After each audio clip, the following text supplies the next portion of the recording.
we've got to remember that all of these predominantly women who fought this fight have not had the backing really of the political class or the media class. You know, I mean, we have a media class that talks about male rapists and murderers as female if they so identify. You know, it wants to respect their feelings. And Theresa May tried to bring in self-ID.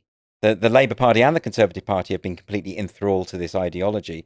And so they've been fighting back against incredible odds.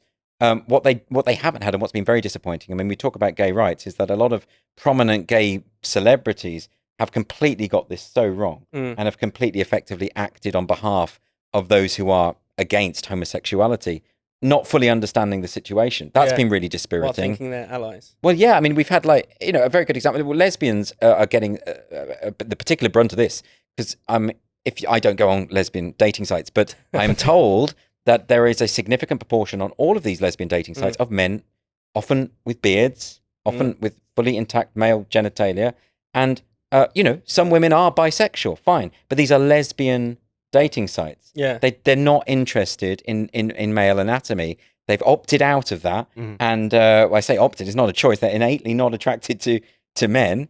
And similarly with Grindr, which is a gay hookup site, if you look on the website of Grindr, I'm not suggesting you do, but if you go on there, on their terms of service, they will say, well, you can filter out according to your various tastes, but you can't filter out women who identify as men. You can't do that because it says trans men are men and trans women are women. In other words, they're effectively trying to shame their gay clientele for being gay.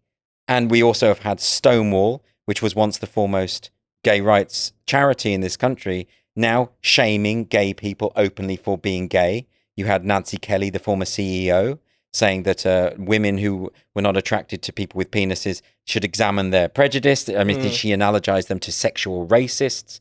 So we have now this bizarre situation where people who claim to be progressive are on the side of anti-gay activists. We even had activists releasing crickets, wasn't it? Yeah, crickets. Insects at a gay rights conference at the LGB Alliance conference in London.